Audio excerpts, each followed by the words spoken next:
2014년 한 해 동안 전직 국회의장과 서울대 교수 등 힘있는 남성이 사회적 지위가 약한 여성을 성추행하는 권력형 성추행 사건이 잇따랐습니다. 이런 파렴치한 성추문 사건, 새해에는 더 이상 벌어지지 않아야 할 텐데요. 권력형 성추행의 원인과 대책을 짚어봅니다. 먼저 오래 끊이지 않았던 지도층 인사들의 성추문 사건을 김비치라 기자가 정리했습니다. 골프장에서 캐디를 성추행한 혐의로 비소된 박희태 전 국회의장. 손녀 같아서 귀엽다는 표시였다는 해명이 공분을 키웠고 결국 기소돼 재판을 받게 됐습니다. 현직 사단장이 부하 여군을 성추행해 체포됐고 국립중앙의료원장은 계약직 여직원을 성추행한 혐의가 알려지자 돌연 사직했습니다. 모두 사회 지도층 인사들이 상대적 약자를 대상으로 저지른 성범죄였습니다.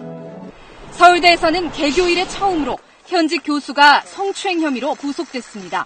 피해를 입었다는 학생이 무려 22명에 달합니다. 남자친구랑 헤어지고 자기랑 만나자는 폭행을 당한 적이 있어요. 계속 수업을 들어야 되는 입장인데 신고는 할 수 없고.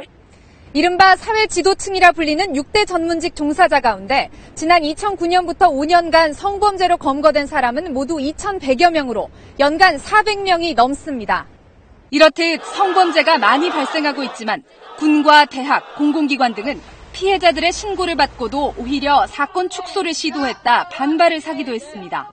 신고 통로가 과거보다는 다양화되었고 스스로의 여성 정체감에 대한 신장으로 숨겨져 있던 성범죄가 계속 노출되고 있습니다.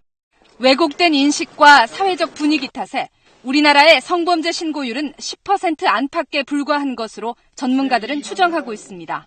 KBS 뉴스 김비치라입니다. 남부럽지 않은 사회적 지위와 권력을 거머쥔 남성들의 성추행 사건, 왜 이렇게 끊이지 않을까요? 먼저 전근대적인 특권의식을 들 수 있습니다. 윗사람은 아랫사람을 함부로 대해도 된다는 뿌리 깊은 의식인데요. 일종의 완장심리라고 할 수 있겠죠. 권력만 주면 자기 마음대로 해도 된다는 심리입니다. 전 국회의장의 성추행 사건이 여기에 해당됩니다. 사회적 책임의식의 부재도 한몫하고 있습니다. 지금의 지위가 사회에서 부여한 것이라는 인식 없이 자신이 잘나서 노력을 해서 얻은 것이라는 보상심리가 작용하고 있는 겁니다. 성추행 혐의를 받고 있는 전 국립의료원장이 이런 경우입니다. 권력형 성추행은 중년 이후 성적 매력을 잃는 남성의 열등감을 보상받으려는 시도로도 볼 수 있습니다. 권력을 이용해 남성성을 확인하려는 삐뚤어진 행동인 것입니다. 특히 권력을 가진 남성들은 성추행이 불거져도 자신의 힘으로 해결하고 통제할 수 있다는 왜곡된 생각을 갖고 있어 한두 번 성공하면 습관화될 가능성이 높습니다. 성추행으로 구속된 전직 서울대 교수가 이랬습니다. 그럼 권력형 성추행을 예방하기 위해선 어떻게 해야 할까요? 김세정 기자가 취재했습니다. 전 직원이 성희롱 예방 교육을 수강 중입니다. 술은 여자가 따라야 맛있지. 술 좀 따라봐. 다 성희롱입니다. 상대방이 성적 수치심을 느낄 말과 행동은 하지 말고 사적인 만남 등 오해받을 상황을 만들지 말라는 게 핵심입니다. 공감되는 부분들이 좀 많이 있더라고요. 그러면서 혹시나 그 상대방이 좀 기분이 나빴거나 그러진 않았을까 생각을 하면서 모든 기업에 성희롱 예방 교육을 의무화한 지 15년이 지났지만 직장 내 성희롱은 줄지 않고 있습니다.